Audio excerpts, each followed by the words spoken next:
दोस्तों नमस्कार। आज हम चर्चा करेंगे किराना व्यापार एवं खुदरा व्यवसाय के बारे में। बड़े कारपोरेट की नजर में यह व्यापार कैसे आया और क्यों आया, आखिर क्यों उतावले हो रहे हैं इतना ज्यादा बड़े कारपोरेट घराने एवं बड़े बिजनेस घराने इस बिजनेस को लेके, आगे क्या होगा, इन सब की चर्चाएं हम इस वीडियो में करेंगे। दोस्तों बने रहिए।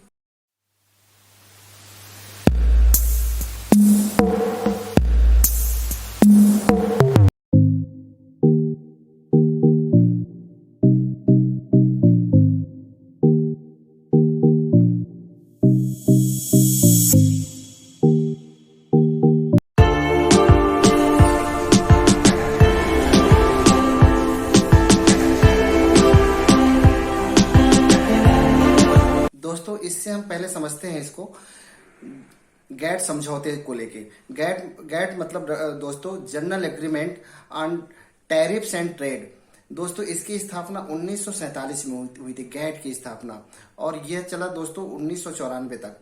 दोस्तों इसमें जो एक मुक्त व्यापार को लेके एक प्रस्ताव लाया गया वो 1987 से लाया गया। इसकी मीटिंग लंबी चली, 1994 तक चली। दोस्तों इसमें 24 देशों ने हिस्सा लिया, जिसमें एक हमारा देश भी था। इसके जो डायरेक्टर जनरल थे वो आर्थर डंकल थे। इन्होंने जो प्रस्ताव लाया था उसके नाम उसको दिया गया डंकल प्रस्ताव के नाम से जाना गया। दोस्तों इस डंकल प्रस्ताव की बहुत ज्यादा आलोचना हुई हमारे देश में। जब ये मीटिंग चल रही थी, जनरली उनका प्रस्ताव जो लाया गया था वो 1991 में लाया गया था, दिसंबर 91 में लाया गया था। दोस्तों इसकी जो मीटिंग चली वो बहुत लंबी चली और हमारे देश में इसका व्यापक विरोध हुआ। एग्रीकल्चर को लेके जो सबसे ज्यादा हमारे देश में जो डर था वो एग्रीकल्चर को लेके था। एग्रीकल्चर को लेके बहुत ज्यादा प्रदर्शन हुए, सभी ट्रेड यूनियन ने भाग लिया उसमें, और जितनी भी यूनियन थी, एग्रीकल्चर यूनियन थी, उन सभी ने भाग लिया। इवन जितनी भी विपक्षी पार्टियां ने उन्होंने बहुत प्रबल विरोध किया। ओवरऑल दोस्तों यह समझौता डंकल प्रस्ताव ओवरऑल फेल हो गया। उसके बाद अमेरिका और हमारे बीच में, मतलब हमारे देश के बीच में ये नेगोशिएशन चलता रहा, और इसमें जो सबसे ज्यादा चिंताएं थी वो चिंताएं थी एग्रीकल्चर को लेके, जिसमें ऐसा लग रहा था कि वर्ल्ड की जो कंपनी आएंगी और हमारे यहाँ का एग्रीकल्चर जो कृषि प्रधान देश है उसको कब्जा कर लेंगी। दोस्तों किराना व्यवसाय के बारे में किसी को कोई जानकारी नहीं थी कि उनमें भी एक बड़ी क्रांति आ सकती है हमारे देश में। वहां तक लोग सोच ही नहीं पा रहे थे। जो सबसे ज्यादा चिंता थी वो एग्रीकल्चर को लेके थी, जिसमें बहुत सारे बदलाव किए, और उस बदलाव के बाद में उसमें साइन कर दिया गया, और वही एक डंकल प्रस्ताव था जो आधार बना WTO का, वर्ल्ड ट्रेड ऑर्गेनाइजेशन का। वर्ल्ड ट्रेड ऑर्गेनाइजेशन 1994 में इसकी स्थापना हो गई। दोस्तों जब यह समझौता किया गया तो हमारा देश इसके लिए तैयार नहीं था, व्यापक विरोध हो रहा था। फिर भी विश्व व्यापार में आने के लिए, भागीदारी निभाने के लिए हमको इसमें जाना बहुत ज्यादा जरूरी था, नहीं तो हम कई मामलों में पीछे रह सकते थे, या कि अभी जितना व्यापार खुला हुआ ऐसा नहीं हो सकता था।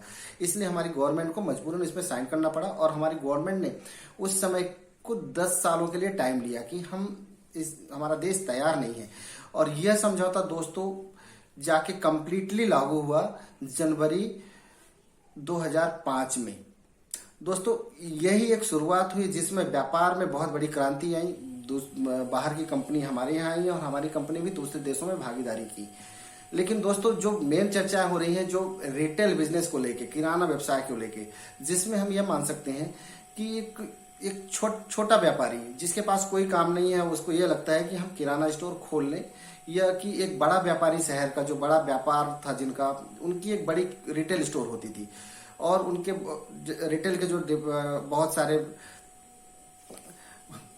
बहुत सारे दुकानें हैं, जैसे उसमें जितने भी कंज्यूमर ड्यूरेबल्स ले लें वो सभी रिटेल में मिलते थे। और जो इसमें बड़े व्यापारी, एक शहर का बड़ा व्यापारी है, गांव के गली का छोटा आदमी, ये सब उसमें भागीदारी निभाता था, एक रोजगार का एक साधन था। लेकिन दोस्तों अब इसमें एक नजर पड़ गई है कारपोरेट की।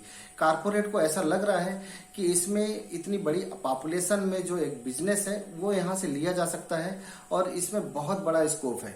दोस्तों इसका आईना हमको दिखाते हैं, या कि हमारी गवर्नमेंट को दिखाते हैं, और जो सही भी है कि इससे रोजगार वो मुहैया कराएंगे। लेकिन सर कितना, ये बात होती है कि आखिर ये रोजगार किस लेवल पे उपलब्ध हो पाएगा। इन रिटेल स्टोर्स में जितनी बड़ी कंपनी है वो सभी अभी तो बहुत छोटे शहर में नहीं पहुंच पाई हैं, लेकिन ये जहां तक के बड़े में मीडियम शहर में पहुंच चुकी हैं, और इनके बहुत बड़े बड़े ऑफर भी चलते हैं। इन ऑफर को देखते हुए दोस्तों ऐसा होता है कि एक गली का एक जो कस्टमर है उस ऑफर को देखते हुए उनके रिटेल स्टोर में पहुंच जाता है, और वहां पे कुछ सामान ऐसा भी ले लेता है जो ऑफर में नहीं रहता है। ओवरऑल उसको जो खरीदारी करनी होती है उस क्षमता से कुछ ज्यादा वो खरीदारी करके वापस आ जाता है। इससे फर्क ये पड़ता है कि जो हमारा जो मोहल्ले का या हमारा जो मुख्य शहर के मुख्य बाजार का जो रिटेलर है उसका व्यापार प्रभावित होता है। वहीं जो ये ऑनलाइन बिजनेस से ये फर्क पड़ रहा है कि जो घर में बैठे सभी के हाथ में स्मार्टफोन है और वो रिटेल तुरंत ऑर्डर कर देते हैं, उनको घर में मिल जाता है। बहुत सारे सामान ऐसे मिलते हैं जो बाजार में महंगे हैं और ऑनलाइन या कि हम इन मॉल में जाके इन रिटेल बड़ी कंपनी के रिटेल स्टोर्स में जाते हैं तो वहां पे ऑफर में और बहुत सस्ते मिल जाते हैं दोस्तों। तो इसका गणित भी बहुत बड़ा है जिसको समझने की जरूरत है कि आखिर ऐसा क्यों हो रहा है। दोस्तों ऐसा इसलिए हो रहा है कि इन सभी को एक ग्राहक बेस चाहिए। इतनी बड़ी कंपनी है कि ये कुछ समय के लिए, कुछ सालों के लिए ये अपनी लॉसेस बर्दाश्त कर सकती है क्योंकि इनके पास फंडिंग बहुत है, बाहर की फंडिंग रहती है, मार्केट का भी पैसा रहता है। जो छोटा व्यापारी या शहर का एक बड़ा बिजनेसमैन, बड़ा बिजनेस कह सकते हैं कि एक बड़ा रिटेलर, वो ये सब नहीं कर सकता है इतना ज्यादा। तो ये सब चीजों से इनका व्यापार अब धीरे धीरे प्रभावित होने लगा, जो दिख रहा है दोस्तों। जिसमें बड़े कारपोरेट तो अभी इतना ज्यादा, जैसे अभी त्योहार का सीजन आ रहा है, इतने ऑफर चल रहे हैं कि ग्राहक सीधे ही वहां चला जाता है या कि ऑनलाइन में कर देता है सब चीजों को लेके। तो दोस्तों जो विश्व व्यापार संगठन था, डंकल प्रस्ताव था, वो जो जिसको लेके एग्रीकल्चर को लेके सबसे बड़ा डर था, अभी भी एग्रीकल्चर को लेके बना हुआ है, वो जो डर है बना हुआ है, लेकिन वो नहीं है। बहुत ज्यादा एग्रीकल्चर में फायदे भी देखने को मिल गए, उपज बहुत बढ़ गई लोगों की। अब भागीदारी की बात है कि आगे उनका और आगे कहां तक पहुंचता है कारपोरेट, वहां पे कहां तक पहुंच पाते हैं, अभी वो देखना बाकी है। लेकिन दोस्तों इन जो छोटे व्यापार हैं उसमें ये क्लियर दिखने लगा है कि ये जो अनऑर्गेनाइज सेक्टर है, जो रोजगार मुहैया कराता है छोटा छोटा, उनमें थोड़ा थोड़ा फर्क आने लगा है दोस्तों।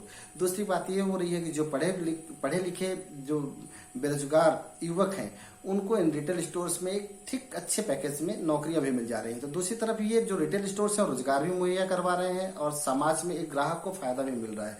लेकिन दोस्तों यह कब तक और कितना, ये जरूर समझने की बात है। धन्यवाद दोस्तों।